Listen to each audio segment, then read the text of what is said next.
The recruits simply turned the wrong way during drill, and the drill instructor stepped up and slapped him right across the face. What side was that, Private Pyle? Sir, left side, sir! Are you sure, Private Pyle? Sir, yes, sir! The instructor didn't just physically punish him, he didn't let him off mentally either, making him drop his pants, suck his thumb, and walk at the back of the formation, turning him into the laughingstock of the entire platoon. Things like this happened every day. His name was Hartman, the most notorious drill instructor in the boot camp. You're not even human fucking beings. You are nothing but unorganized, grabastic pieces of amphibian shit. He had no regard for rules, and if he didn't like someone, he would either hit them or curse them out. How tall are you, Private? Sir, 5'9", sir! 5'9". I didn't know they stacked shit that high. On top of that, he loved giving out nicknames, calling the black man in front of him Snowball, and the recruit with glasses Joker. But the most special one of all was the fat man standing there.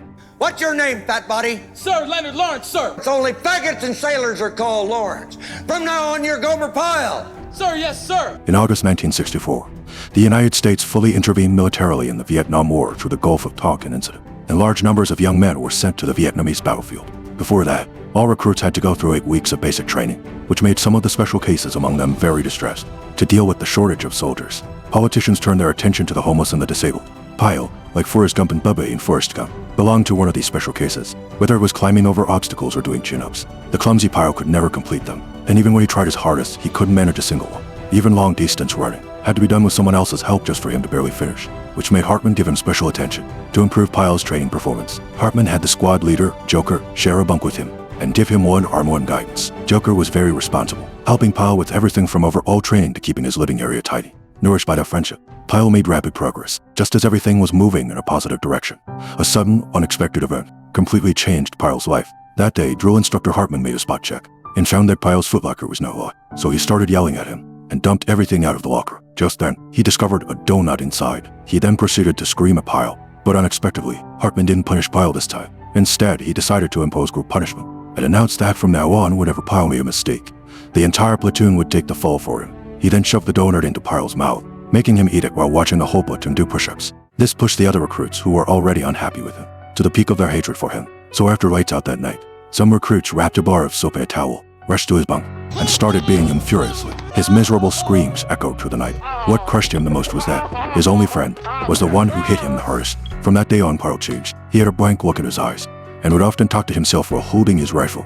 But surprisingly, his performance got better and better. Not only did he catch up in all the training exercises, but he also showed an exceptional talent for marksmanship, which amazed everyone. The 8 weeks of training flew by, and the new recruits were about to be shipped off to the war. Hartman announced which units and jobs they had been assigned to.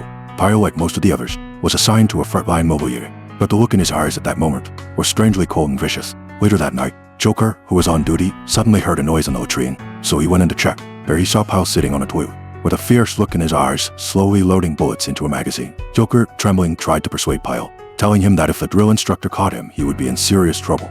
But the next second, Pyle suddenly stood up.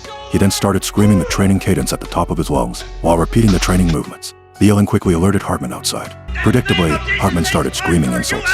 Joker quickly warned him, saying that Pyle's rifle was loaded with live ammunition, and he could fire at any moment. Upon hearing this, Hartman changed his tone immediately, and started talking to Pyle calmly and gently. But this time, Pyle didn't waste any more words, and shot him dead with a single round. He then turned the gun on Joker, who immediately started trembling in fear and begging for mercy. Perhaps remembering the help Joker had given him, Pyle didn't pull the trigger.